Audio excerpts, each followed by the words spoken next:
So maybe he feels like the way my body is, maybe I'll get beat and I don't opposite. He took a break. He let his body recuperate. Back. He should have either grabbed on, took a knee, or at least threw a bit more back. He was sitting back with his guard up, taking punches. It looked messy. It looked like he was under attack. And I got a feeling he'll be back. You got what? I got a feeling he'll be back. Boxing world erupts as Jake Paul throws in the towel after a merciless KO by Anthony Joshua and a brutally broken jaw. Pros tear into him. His career is a joke. Fans are calling it humiliation on full display. Running, failing, and now retiring, Jake's overblown ego has finally met its brutal career-ending reality. No, but it all depends on his body. I mean, that, I wasn't being facetious before, but like, you never know the landscape of this, but more likely he's thought this is a good time to bow out or got a few niggles and... Johnny Nelson tears into Jake Paul's performance. Dodging and running couldn't hide the truth. He looked completely exposed, outmatched, and drained as Anthony Joshua methodically dismantled him. This retirement comes after public embarrassment in the ring, proving that Jake's hype and talent were illusions. Every move screamed unpreparedness, leaving him humiliated for fans and fighters alike. And yeah, Jake Paul was small, he was a little faster to get out of the way, he used his footwork, but there was nothing else he could use because AJ, once he slowed down and started to gas out, you could see his... Duke McKenzie brutally exposes Jake Paul's cowardice. This wasn't a fight, it was survival mode. Running, hiding, and dodging like a scared amateur, Jake never aimed to win. His strategy screamed weakness, humiliation, and failure. Retirement now feels inevitable. A final curtain on a career built more on hype than heart or skill. Jake Paul knew exactly what his tactics would be going into that fight. He was in there just to survive. He wasn't in there to win. He didn't even try to win. He couldn't win. So when you know in your mindset, you know in your mind's eye, I can't win that fight. What do? I've got to survive. How do I survive? I've got to run. Carl Froch absolutely eviscerates Jake Paul, calling him a walking circus and a complete charade. 6 rounds? More like 6 rounds of public embarrassment. Froch makes it clear, Jake's retirement is long overdue. Humiliation, hype, and delusions of grandeur can't hide his incompetence. Professional boxing has no room for clowns masquerading as fighters. To say, look, Fabio Wardley now has won the fight fair and square because that's the decision, that's the referee's final decision. Wardley wins the fight. He is now mandatory for Alexander Usyk. What is he going to do against Alexander Usyk? Where do we go from here? Alexander Usyk. Pain Game exposes Jake Paul's cowardice to the world. Running and kneeling at every turn proved he was never a real fighter. Retirement now serves as public humiliation, a full collapse of hype and ego. Every fan watching saw Jake's career burn away, leaving him a laughingstock in professional boxing circles. He didn't just run, but generally, the game plan was to run a lot, hold whenever he had to. He dropped his knees for a fucking takedown there. The Wade concept tears Jake Paul apart, showing a fighter who ran for survival rather than competing. Retirement isn't just logical, it's a full-blown public roast. His hype crumbles as fans watch a career built on illusion collapse under Anthony Joshua's dominance.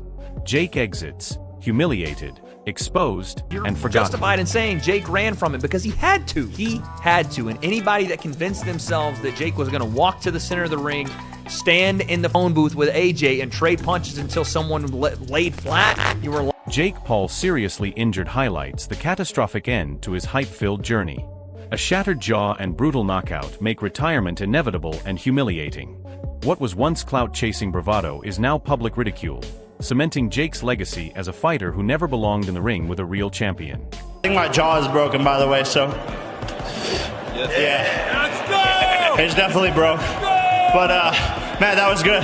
Nice little ass whooping from one of the best to ever do it, so... Boxing ego exposes Jake Paul in the most brutal way possible. A broken jaw in 2 places is more than an injury, it's a public demolition of his overhyped persona. Retirement now isn't just a choice, it's inevitable humiliation. Every fan and analyst sees the collapse of a fighter who thought he could hang with legends, but ended up exposed and broken. The visuals of his jaw and the fight replay will haunt his career forever, cementing him as a cautionary tale of hype over skill. The kid has a broken jaw, it appears, after fighting Anthony Joshua, right? I made this graphic for you guys. You see it. Got his jaw broken in 2 places. care of me forever and ever, little fucked up. But when you take care of me forever and ever, little fucked up. But when you take care of me forever and Spencer Oliver's take is dripping with irony when you consider Jake Paul's catastrophic fall. Yes, he's a personality, but inside the ring, he crumbled under Anthony Joshua's power.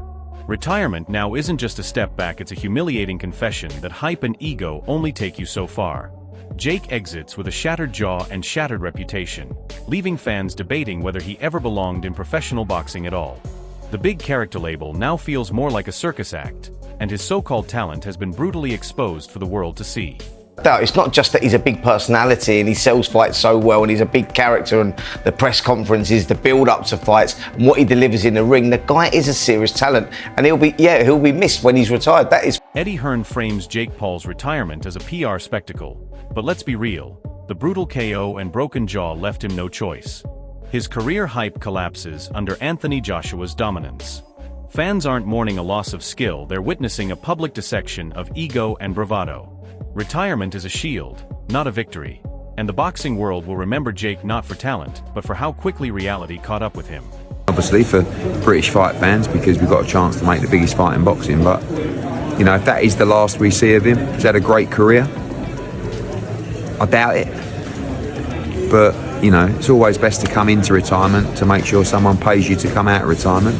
But if that's his lot, much respect to him. And David Hay acknowledges the tactical effort, but the visuals say it all. Jake Paul's broken jaw and heavy punishment turned his retirement into a humiliation spectacle. Dodging and hoping for luck couldn't save him from Anthony Joshua's dominance. What was pitched as a game plan is now a career-long embarrassment, leaving Jake with nothing but a shattered jaw, shredded reputation, and the bitter truth that hype can't beat elite boxing. To do, he got a knockout, everyone was expecting it. It's very difficult to pin someone down when they're not trying to engage. Jake's game plan was a good one, was to use lateral movement and hope to land a big overhand right at some stage to catch AJ off guard. Didn't quite work out, but you got to give Jake credit. Took some big shots there. I think he's got a broken jaw or something, spitting blood at the end of the fight. No, anything's possible. He gave it a go. He dared to be great. Didn't work out for him, understandably. That's why he was such a massive underdog. Logan Paul's words try to spin resilience, but let's call it what it is. Jake Paul's courage is a tragicomic spectacle. He stepped into the ring with Anthony Joshua, got mercilessly dismantled, rolled his ankle, and suffered a jaw broken in multiple places.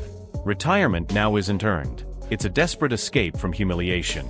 Claiming wins is laughable. The public saw a fighter utterly overmatched, surviving on sheer luck and stubbornness. This isn't legendary toughness.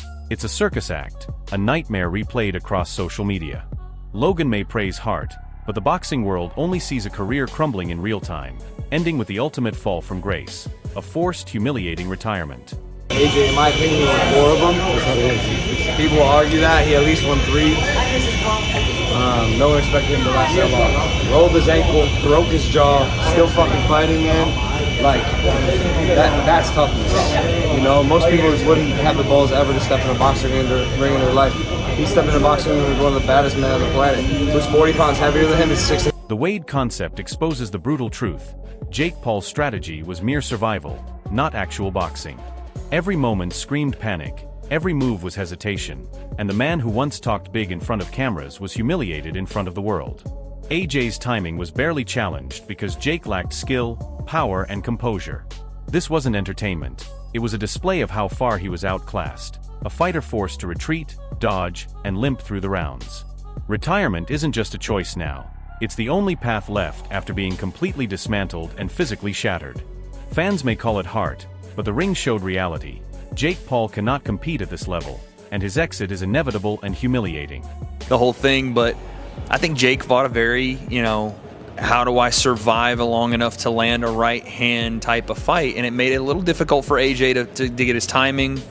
No excuses. AJ didn't look great, I'll be honest. He didn't look great. He didn't look like, an AJ we thought we were going to get, the marauder, the guy that was going to come forward and bang out Jake in one round. Anthony Joshua's words are polite, but the underlying truth is savage. Sure, Jake Paul showed heart, but heart didn't save him from being utterly humiliated, crushed, and exposed on the world stage. The kid's persistence is admirable only in theory. In practice, it highlights how completely outclassed he was. Being knocked down repeatedly, physically broken, and utterly powerless against a true champion proves one thing: his boxing career at this level is finished. Retirement isn't just an option, it's the only logical conclusion. The fight wasn't a contest, it was a harsh lesson in reality, and AJ's measured respect only emphasizes how far Jake fell short of even surviving with dignity. Fans may celebrate spirit, but the ring doesn't care about heart, it rewards skill, and Jake had none tonight. I could have knocked him out at the start, but as we saw tonight, Jake has spirit, he has some heart.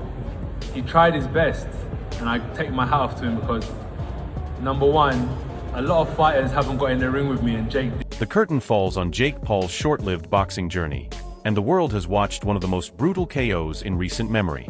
From being knocked out by Anthony Joshua to suffering a broken jaw, the fight didn't just expose his weaknesses, it obliterated his credibility as a professional fighter. Social media is buzzing with respect for Jake Paul, but let's not sugarcoat it. Survival and heart don't make a champion. The boxing world has spoken, and the verdict is harsh, undeniable, and final. Retirement isn't just a choice here, it's a necessity to prevent further humiliation. Fans, analysts, and pros alike are dissecting every second, highlighting that Jake's tactics, spirit, and hype were no match for AJ's skill, power, and composure. Now the question is, will we ever see Jake Paul step into the ring again, or is this the end of the line? Smash that like button if you think his boxing career is truly over, comment your thoughts on his legacy, and subscribe for all the breaking boxing drama as it unfolds.